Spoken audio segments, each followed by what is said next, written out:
Sachez que Biohan a dépêché pour vous son envoyé spécial dans cette rencontre climatique de haut niveau. Comme c'était le cas avec les élections américaines, Biohan sera à la page de tout ce qui va se dérouler à Bakou, en Azerbaïdjan, avec Bibiche Ngoua. Comme je le disais au sommaire de cette édition du journal État généraux de la justice, le vice-premier ministre en charge de l'Intérieur et de la Sécurité insiste sur l'unicité de la police nationale congolaise.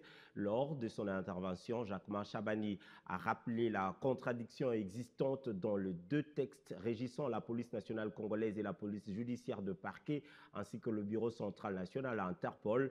Le patron de la sécurité congolaise a demandé l'intégration de ces unités dans le corps de la police nationale congolaise pour éviter le dualisme juridique. Dans son intervention aux États généraux de la justice, le patron de la sécurité a préconisé l'intégration de la police judiciaire des parquets dans la police nationale congolaise. Selon le vice-premier ministre, ministre de l'Intérieur, Sécurité, Décentralisation et Affaires coutumières, cette résolution vise à élaguer le dualisme et le télescopage entre ces deux services sur les champs judiciaires. Jacquemain Chabani-Louko a identifié tous les freins à l'harmonisation des actions entre la PNC et les autres services de sécurité et d'intelligence, particulièrement la police judiciaire des parquets et le Bureau central national d'Interpol. Le patron de la sécurité a éclairé l'assistance sur ce que l'on considère comme ambiguïté entre l'ancienne loi cadre et la loi organique instituant l'intégration dans l'ancienne police judiciaire des parquets et le Bureau central national Interpol au sein de la police nationale.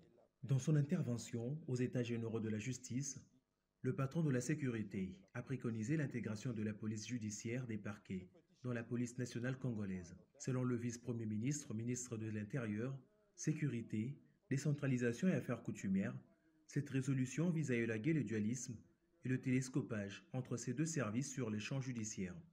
Ce petit changement, apparemment anodin, nous permet pourtant d'épingler le véritable problème que je me propose de vous développer et qui est celui de la situation juridique actuelle des agents de la police judiciaire des parquets à l'aune des États généraux de la justice de 2024. Jacquemain Chabani-Louko a identifié tous les freins à l'harmonisation des actions entre la PNC et les autres services de sécurité et d'intelligence, particulièrement la police judiciaire des parquets et le Bureau central national d'Interpol. Toutes ces assises ont notamment exprimé la volonté politique d'unifier au sein de la police nationale congolaise toutes les polices existantes, notamment la police judiciaire des parquets et le BCN Interpol.